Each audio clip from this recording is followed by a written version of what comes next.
একটি ভুল আপনি নিয়মিত করছেন আর এই ভুলের কারণেই পুরুষত্ব নষ্ট হচ্ছে।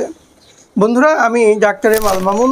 আমি আপনাদের সামনে আজকে আলোচনা করব আপনার মারাত্মক একটি ভুলের বিষয় নিয়ে এবং এই ভুলের সমাধানের জন্য করণীয় কী এবং এর জন্য হোমিওপ্যাথির কোন ওষুধটি খেতে হবে সেই বিষয়টি নিয়ে। সম্পূর্ণ ভিডিওটি না টেনে দেখলে ইনশাআল্লাহ এই তথ্যগুলো পেয়ে যাবেন।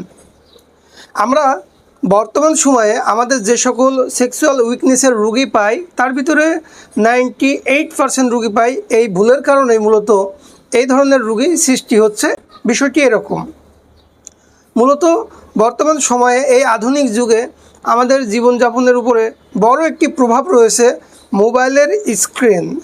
আমরা অধিকাংশ মানুষই কর্মজীবী, কর্মের শেষে এসে আমরা চাই একটু রিল্যাক্স হতে, কিন্তু এই একটু রিল্যাক্স হতে যে আমরা মোবাইল টিপা শুরু করি। মোবাইল চাপতে চাপতে দেখা যাচ্ছে যে গভীর রাত পর্যন্ত আমরা মোবাইল টিপি, গভীর রাত পর্যন্ত আমরা টিভি দেখি এবং এরপরে আমরা সারাদিন কাজ করার পরে ক্লান্ত শরীর নিয়ে এসে এরপরে যখন আমরা এরকম অনিয়মিতভাবে মোবাইল টিপতে থাকি বা রাত জাগতে থাকি, একটা পর্যায়ে এসে দেখা যায় যে আমাদের এইটা অভ্যাসে পরিণত হয়েছে এবং এর কারণে পুরুষত্বটা নষ্ট হয়ে যাচ্ছে।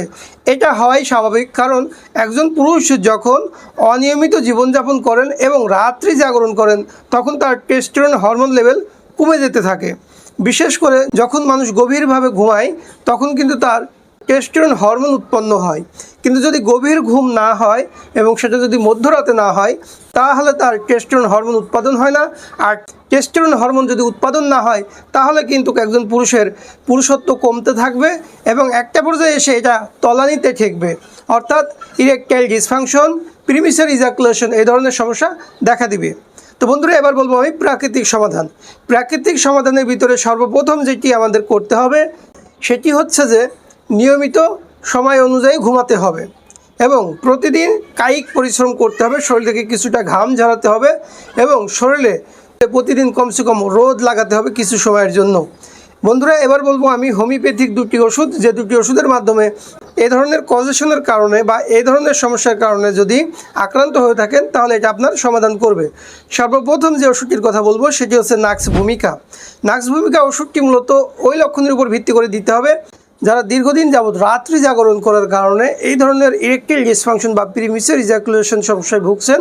পেটের ভিতরে একটা অস্বস্তি ভাব থাকে, বারবার পায়খানার বেগ হয় কিন্তু পায়খানা কমপ্লিটলি হয় না, তাদের জন্য মূলত এই ওষুধটি সিলেকশন হবে। এই ওষুধটি খাওয়ার নিয়ম হচ্ছে 20 ফোঁটা ওষুধ আধা কাপ পানিতে দিয়ে প্রতিদিন রাতে খাওয়ার পরে একবার করে খাবেন, এভাবে 20 দিন খাবেন। এর সাথে সাথে আরও একটি ওষুধ খাবেন, সেই ওষুধটির নাম হচ্ছে ashwagandha mother tincture. Ashwagandha mother tincture ওষুধটি খাওয়ার নিয়ম হচ্ছে 20 ফোঁটা ওষুধ আধা কাপ পানিতে দিয়ে প্রতিদিন সকাল এবং রাতে খাবারের আধা ঘন্টা আগে খাবেন।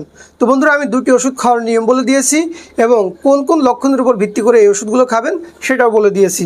তো বন্ধুরা, এরকম উপকারী ভিডিও পেতে আপনারা আমাদের চ্যানেলটাকে সাবস্ক্রাইব করে রাখবেন, লাইক করবেন, শেয়ার করবেন এবং কমেন্টে আপনাদের সমস্যা থাকলে আমাদেরকে জানাবেন। আমরা আপনাদের এই সমস্যার উপর ভিত্তি করে আপনাদেরকে তথ্য দেওয়ার চেষ্টা করব।